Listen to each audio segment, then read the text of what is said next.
بسم الله الرحمن الرحیم. زما خو عادل باچا نوم دی، انچارج چوکي منګه ارتانه صدر. نن سبا معاشره کې ډېر جنګونه خو زدي نه دي. چېرې کو زه ووایم یو پلار یې ور د بچي نه دا تپوس وکړي چېرې بچیه اور ته کور نه بیټې مو وځي او چېرته د پلار د بچي نه دا تپوس وکړو چې بیټې مو وځي او بیټې مو کور ته راځي. نو انشاءالله زه وایم چې چېرته به مو دغه بچې اور جګړه ونه کړي، چېرته به دغه بچې ایسمین نه شي، چېرته به دغه بچې ډکیت اور سنیچر نه شي. اور د مور خېټه کې بچې اور مطلب دا دی چې نه سمېږي. او کله د دنیا ته یو ماشوم تشریف راوړي د ده تربیت مور پلار کوي.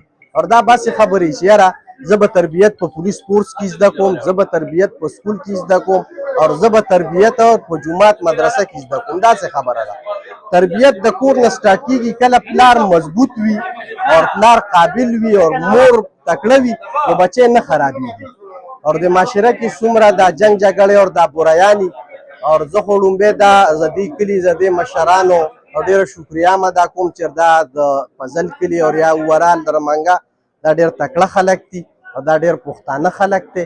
ولې چې چېرته داسې ستونزې راشي اور دا خلک د پولیس نه فعله کوشش دا کوي چې زه د دې خلکو روغ وکړم اور د دوی صلح راولم. زم دې خلکو ته وایم چې بالکل اور په ښه کار کې زه تاسو سره بالکل ولاړ یم اور تاسو ما ته چېرته مو وایئ زه به دله راځم اور زما لایق څه خدمت وي په روغه کې وي زه تاسو سره ولاړ یم انشاءالله.